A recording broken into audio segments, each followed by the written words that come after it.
I got so much motherfucking design on right now. Break it down, bring it back, make it clap. I got 3 old thoughts, new block, where that thing. Bitches on my line, and you know. Assalamualaikum warahmatullahi wabarakatuh. Yang kami hormati Miss Berlintina Permatasari MM sebagai dosen pengampu mata kuliah manajemen bisnis. Di sini kami dari kelompok 2 ingin menjelaskan materi tentang lingkungan dan budaya perusahaan part 2. Sebelumnya izin memperkenalkan diri, saya Muhammad Akbar Kurniawan dengan NPM 2331-111-025 sebagai moderator, dan pemateri di sebelah saya Alvin Sarizan dengan NPM 2331-034, dan sebelah teman saya Nurmalia Wahyu Utami dengan NPM 2331-1023, dan di sebelah saya Fitri Astuti dengan NPM 2331-1030. Selanjutnya materi akan dijelaskan oleh saudara Epi. Lingkungan dan budaya perusahaan. 1.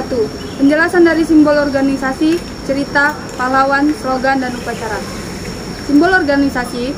Simbol organisasi adalah objek tindakan atau peristiwa yang menyampaikan makna kepada orang lain yang terkait dengan budaya perusahaan untuk menyampaikan nilai-nilai penting organisasi.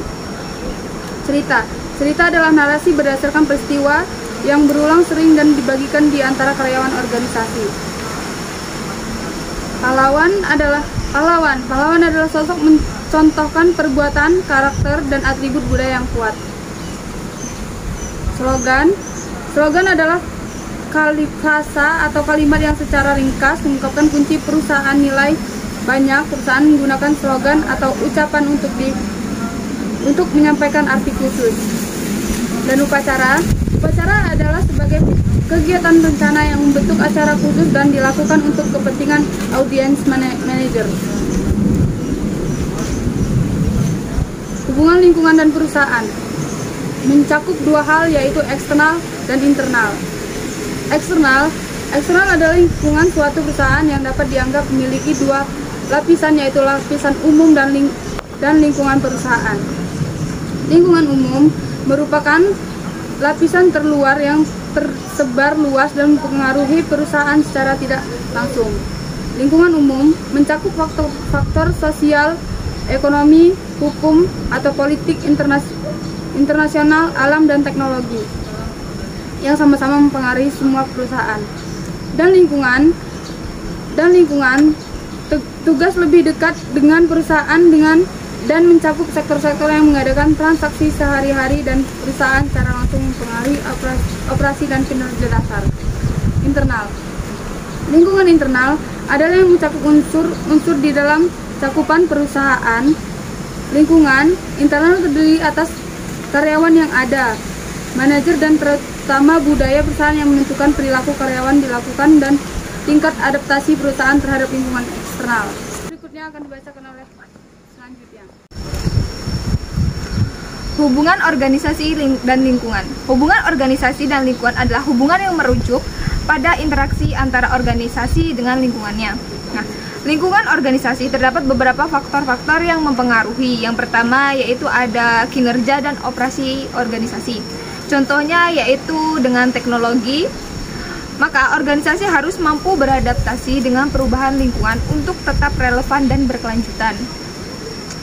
Hubungan yang baik antara organisasi dan lingkungan dapat memberikan manfaat seperti akses ke sumber daya, dukungan dari pemangku kepentingan, dari peluang untuk pertumbuhan dan pengembangan. Sebaliknya, jika hubungan organisasi tidak seimbang ataupun buruk, maka organisasi akan mengalami yang namanya kesulitan dalam menjalin hubungan yang baik dengan lingkungan organisasi. Perlu melakukan seperti analisis dengan lingkungan terus-menerus, mengidentifikasi peluang dan ancaman yang ada, serta dapat mengambil tindakan yang tepat untuk menghadapinya. Organisasi juga perlu menjaga komunikasi yang efektif dengan pemangku kepentingan eksternal seperti pelanggan, pemasok, pemerintah, dan masyarakat umum. Nah, yang dapat mempengaruhi hubungan organisasi dengan lingkungan yaitu ada 2. Yang pertama yaitu ada ketidakpastian lingkungan ataupun ketidakjelasan mengenai faktor eksternal yang dapat mempengaruhi kinerja dan beberapa organisasi-organisasi. Nah, ketidakpastian ini berasal dari perubahan politik, ekonomi, sosial budaya, dan teknologi. ketidakpastian lingkungan dapat dibuat organisasi sulit untuk mereka tidak tahu bagaimana akan kejelasan dari organisasi tersebut. Yang kedua yaitu menyesuaikan dengan lingkungan. Kemampuan organisasi untuk beradaptasi dengan perubahan lingkungan untuk tetap relevan dan berkelanjutan. Nah, organisasi harus mampu mengidentifikasikan perubahan dalam faktor eksternal, misalnya seperti tren pasar ataupun perkembangan teknologi baru, dan mengambil tindakan yang tepat untuk menghadapinya. Nah, saat ini akan melibatkan pengembangan produk atau layanan baru ataupun perubahan struktur yang organisasi. Baik, selanjutnya akan dijelaskan oleh rekan saya. 3. Definisi pemimpin budaya. Peran pemimpin dalam menciptakan kinerja. A. Peran hubungan antar pribadi atau interpersonal role. 1. Peran sebagai figurehead, peran kesempatan dan persoalan yang timbul secara normal. Yang kedua, peran sebagai pemimpin, memotivasi, mengembangkan dan mengendalikan. Ketiga, peran sebagai perantara, berinteraksi dengan para staf untuk mendapatkan informasi yang diperlukan. Yang selanjutnya, B. Peranan yang berhubungan dengan informasi atau informational role. Pemimpin mendapatkan informasi di luar lingkungan dan sebagai pusat informasi bagi organisasinya. Yang C. Peranan pembuat keputusan atau decisional role. Pemimpin harus terlibat dalam suatu organisasi yang dipimpinnya. Proses pembuatan strategi ini adalah proses yang menjadikan keputusan-keputusan organisasi dibuat secara berhubungan.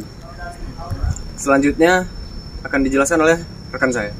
Baiklah, saya akan menjelaskan apa itu lingkungan internal atau budaya perusahaan. Terdiri dari 3. 1. Pekerjaan atau karyawan.